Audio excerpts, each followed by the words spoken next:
Бүгін менде жалқон тамағы, потому что мага выходной. Балама выходной болса, мага да выходной болот. Потому что балам тамақ алып кетет да жұмышына, ошон үчүн эртең жумушка барбайт, тамак жасабайм. Ошондо дагы жалконун тамагы. Кандай тамак көрсөтөйүнбү? Картошканы сууга бышырдым. Азыр күрүчтү сууга бышырсам, буга сосиска кошуп, жумуртка куруп туруп, подавать этип коем. Бул деген жалкоонун тамагы. Мен учурдан пайдаланып, кантип картофельный пюре жасайбыз. Ошону тарта кетейин дедим. Картошканы сууга бышырып алабыз. Мен муну бул жерин арчып салганын себеби жанагындай курттары бар экен. Ошого арчып салдым.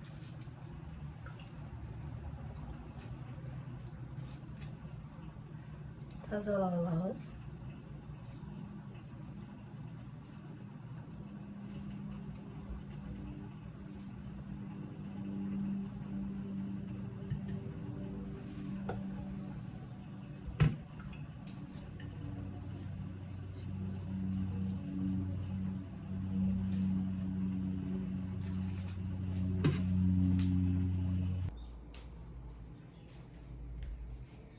Картошка уже неме кылып алдым.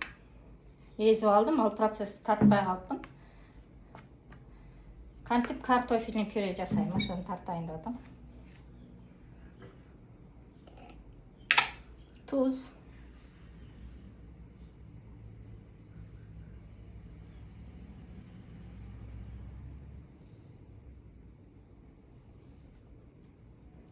Эки ложка туз.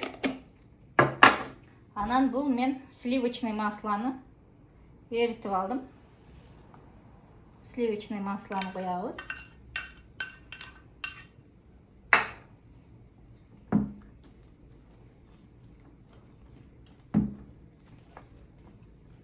Картошка если ысык болсо, сливочный масланы прямо өзүнө салып эметсеңер деле эрип кетет.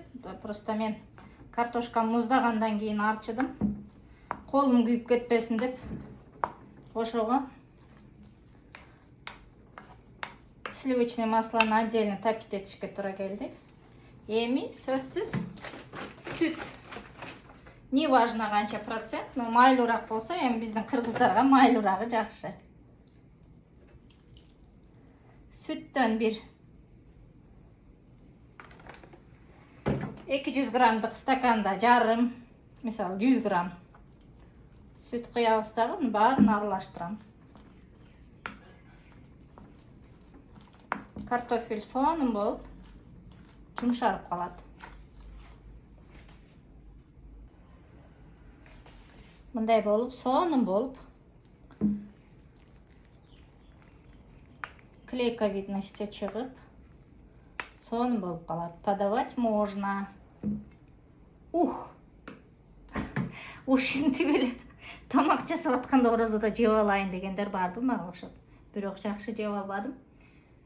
Кана эми келиниң болсо, ошентип оразаны тамак жасатпай өзүңө бир гана жасаганды жеп калсаң, бирок ошондой келиндер барбы азыр бизде? Тамак жасайсыңарбы келин болгондон кийин кайненелерге?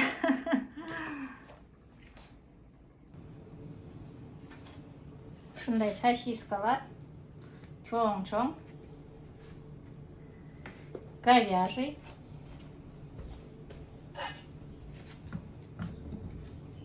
азыр картофельный пюреге кошкондой атайм. Кууруп алам сначала. Ушинтип сосисканы силер да бычак менен кесип коесуңарбы? Куурулганда, чтобы вилкага алганга удобный болуш үчүн. Ушинтип кесип алам. Так.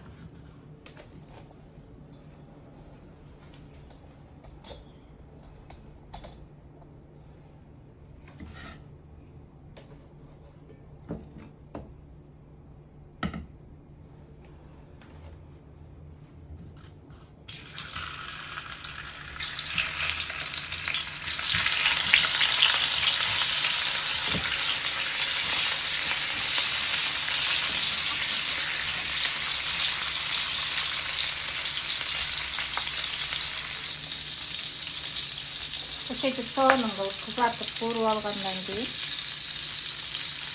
алып коебуз.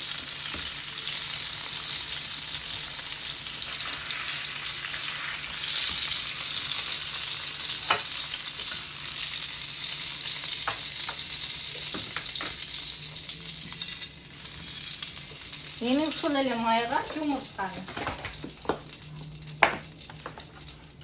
жумуртканы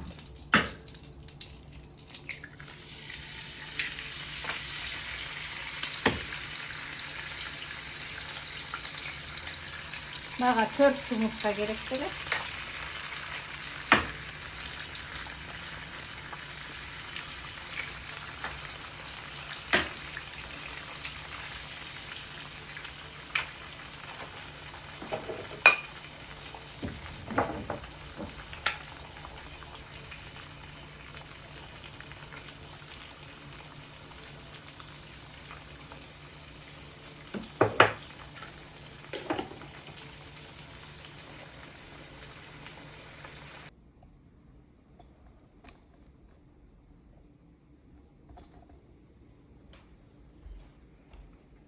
Эми баарын чогултуп салыштырабыз.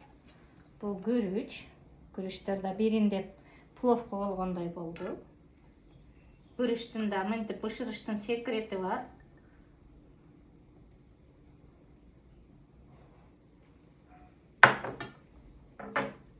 Жакшынакай кылып подавать этебиз. Бул деген домашний ресторан. Пюре.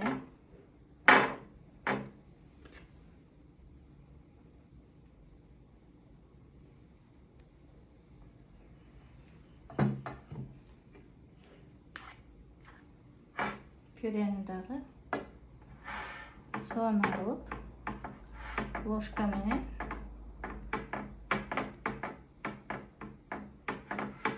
ушинтип узор кылып койсо болот. Как будто цветочки. Эми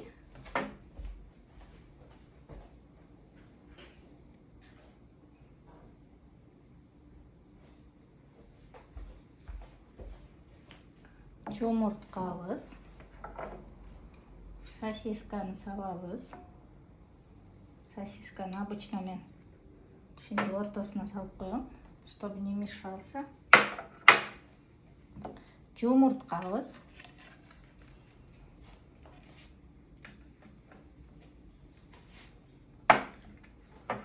Балама ушундай соонун бышырылганын салып берем. Ал өзүмө боло берет мындай. Күйүк. Апалардын баары эле ошондой болуш керек. Так, бунубуз даяр. Эми эмне менен кооздойм?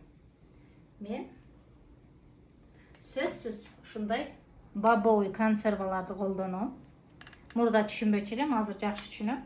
Ушу бобовый консервалар себеби айрыкча эркек балдар үчүн сонун экен. Ошого сөзсүз бобовый уже даяр бышкан. Соусу менен ушинтип бабы кошуп койсок болот. Мындай бабы. Ар түрдүсү бар, карасы бар, биздикиндей лөясы бар, нокот кошом. Так, муну койдук. Эми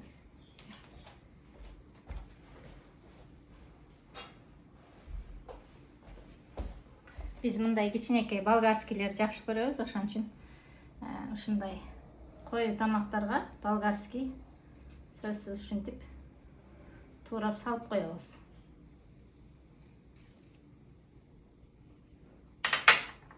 Эми бул жерде менде кичинекей корнишоны, огурцы.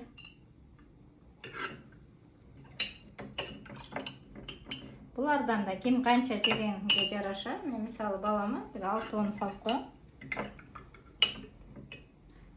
Дагы жегиси келсе алып жей берет.